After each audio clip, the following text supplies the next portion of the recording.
ಬೇಡುವವರಿಗೆ ವರವನ್ನು ನೀಡುವ ಯಾವ ಅಗೋಚರ ಶಕ್ತಿಯೂ ಜಗತ್ತಿನಲ್ಲಿಲ್ಲ.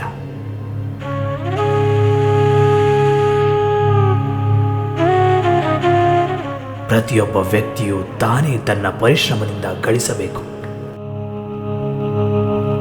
ಹಸಿದಾಗ ಸಿಗದ ಅನ್ನ, ದಣಿದಾಗ ಸಿಗದ ನೆರಳು, ಕಷ್ಟಕ್ಕೆ ಆಗದ ಸ್ನೇಹ, ದುಃಖಕ್ಕೆ ಬಾರದ ಬಂಧು, ಕಲ್ಲ ದೇವರ ಮೇಲಿನ ಭಕ್ತಿ, ಸತ್ತಾಗ ತೋರುವ ಪ್ರೀತಿ ಎಲ್ಲವೂ ವ್ಯರ್ಥ, ಎಲ್ಲವೂ ನಿರರ್ಥಕ.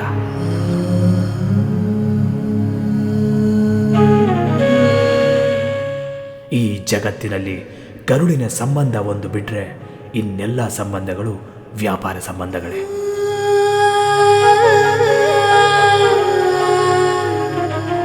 ಪ್ರಪಂಚದಲ್ಲಿ ನಮ್ಮವರು ಅಂತ ಯಾರಾದರೂ ಇದ್ದಾರೆ ಅಂದರೆ ಅದು ಸಮಯ ಮಾತ್ರ.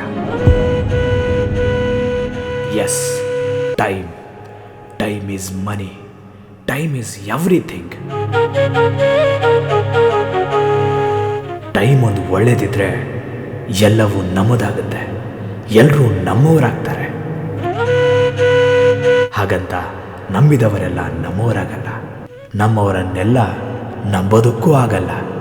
ಯಾಕೆಂದರೆ ತೊಟ್ಟಿಲು ತೂಗಿ ಚೂಟೋರು ಒಂದು ಕಡೆ ಆದರೆ ಔಷಧಿ ಕೊಡೋ ನೆಪದಲ್ಲಿ ವಿಷ ಹಾಕೋರೆ ಸುತ್ತ ಇರೋದು. ಜೀವನದಲ್ಲಿ ಕೆಲವೊಮ್ಮೆ ಎಂತಹ ಸ್ಥಿತಿ ಬರುತ್ತೆ ಅಂದರೆ ನಮ್ಮದಲ್ಲದ ತಪ್ಪಿಗೆ ನಾವು ಶಿಕ್ಷೆ ಅನುಭವಿಸ್ತಾ ಇರ್ತೀವಿ. ನಮ್ಮ ಬದುಕಿನ ಒಂದು ಕಟು ಸತ್ಯ ಏನು ಗೊತ್ತಾ? ನಾವು ಈಗ ಏನಾಗಿದ್ದೀವೋ ಅದು ನಮ್ಮ ಯೋಚನೆಯ ಫಲ. ನಮ್ಮ ಯೋಚನೆಗಳೇ ಈಗಿನ ನಮ್ಮ ಸ್ಥಿತಿಗೆ ತಳಹದಿಯಾಗಿರುತ್ತೆ. ಸೊ ಗೈಸ್, ಮೊದಲು ಯೋಚಿಸೋದನ್ನು ಬದಲಿಸಿಕೊಳ್ಳಿ, ಇನ್ನೊಬ್ಬರ ಮೇಲೆ ಅವಲಂಬನೆ ಆಗೋದನ್ನು ಬಿಟ್ಟುಬಿಡಿ. ಇದು ನನ್ನಿಂದ ಆಗಲ್ಲ ಅನ್ನೋ ಪದಾನ ಪಕ್ಕಕ್ಕಿಟ್ಟು ಎದ್ದು ನಿಲ್ಲಿ. ನಿಮ್ಮನ್ನು ನೀವು ನಂಬಿ ಮಾಡೋ ಕೆಲಸದಲ್ಲಿ ನಂಬಿಕೆ ಇಡಿ. ಗೆಲುವು ಅನ್ನೋದು ನೆರಳಿನ ಹಾಗೆ, ಅದನ್ನು ಹಿಡಿಯೋ ಪ್ರಯತ್ನ ಮಾಡಬೇಡಿ. ನಿಮ್ಮ ದಾರಿಯಲ್ಲಿ ನೀವು ಹೋಗ್ತಾ ಇರಿ, ತನ್ನಷ್ಟಕ್ಕೆ ತಾನೇ ಅದು ನಿಮ್ಮ ಹಿಂದೆ ಬರುತ್ತೆ. ಆದರೆ ನಿಮ್ಮ ನಡಿಗೆ ಬೆಳಕಿನ ಕಡೆಗಿರಬೇಕು. ಬಲವಾದ ಪೆಟ್ಟು ಬಿದ್ದಾಗಲೇ ಅಹಂಕಾರ ಬುದ್ಧಿ ಕಲಿಯೋದಂತೆ, ಉಳಿಯೇಟು ಬಿದ್ದಾಗಲೇ ಕಲ್ಲು ಶಿಲೆಯಾಗೋದಂತೆ. ಅಬ್ರಾಹಿಂ ಲಿಂಕನ್ ಫೇಲ್ ಆದೆ ಅಂತ ಕೂತ್ಕೊಂಡಿದ್ದಿದ್ರೆ ಅಮೇರಿಕಾದ ರಾಷ್ಟ್ರಪತಿ ಆಗ್ತಾ ಇರಲಿಲ್ಲ. KR ನಾರಾಯಣ್ ಬಡತನ ಅನ್ನೋ ಕೊರಗಿನಲ್ಲಿದ್ದಿದ್ರೆ ಇಂಡಿಯನ್ ಫಾರಿನ್ ಸರ್ವಿಸ್ ಪರೀಕ್ಷೆ ಪಾಸ್ ಮಾಡ್ತಾ ಇರಲಿಲ್ಲ. ಅಬ್ದುಲ್ ಕಲಾಂ ಏರೋಸ್ಪೇಸ್ ವಿಜ್ಞಾನಿ ಆಗ್ತಾ ಇರಲಿಲ್ಲ. ಬಿಲ್ ಗೇಟ್ಸ್ ವಿಶ್ವದ ಶ್ರೀಮಂತ ವ್ಯಕ್ತಿ ಆಗ್ತಾ ಇರಲಿಲ್ಲ. ಆಗಲ್ಲ ಅಂತ ಅಲ್ಲಿ ಕಳೆದಿದ್ರೆ ಅಲೆಕ್ಸಾಂಡರ್ ಇಡೀ ಜಗತ್ತನ್ನೇ ಆಳ್ತಾ ಇರಲಿಲ್ಲ.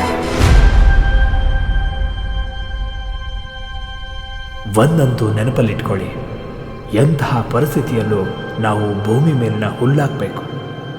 ಯಾರು ಎಷ್ಟೇ ತುಳಿದ್ರೂ ಧೂಳು ಕೊಡವಿ ಎದ್ದು ನಿಲ್ಲಬೇಕು. ನಮ್ಮ ಆಸೆ ಕನಸು ಕಿತ್ತಾಕಿದ್ರೂ ಮತ್ತೆ ಮತ್ತೆ ಚಿಗುರಬೇಕು.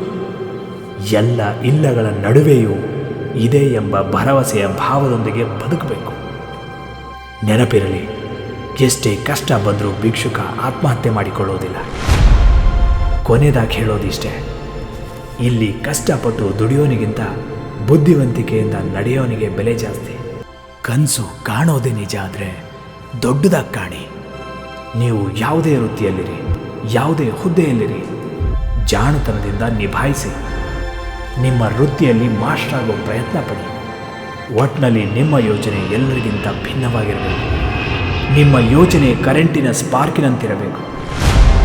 ನಿಮ್ಮ ಯೋಚನೆ ಸೂರ್ಯನಿಗೆ ಟಾರ್ಚ್ ಆಗಬೇಕು.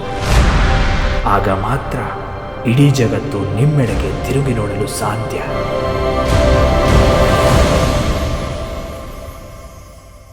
ನಿಮಗೆ ಈ ವಿಡಿಯೋ ಮನಸಾರಿ ಇಷ್ಟ ಆಗಿದ್ರೆ ಲೈಕು, ಶೇರು, ಕಾಮೆಂಟ್ ಮಾಡಿ. ಮತ್ತೆ ಇದೇ ಥರದ ಕುತೂಹಲಕಾರಿ ವಿಡಿಯೋಗಾಗಿ ಸಬ್ಸ್ಕ್ರೈಬ್ ಮಾಡಿ. ಹಾಗೆ ಬೆಲ್ ಐಕಾನ್ ಒತ್ತೋದು ಮರಿಬೇಡಿ. ಧನ್ಯವಾದಗಳು.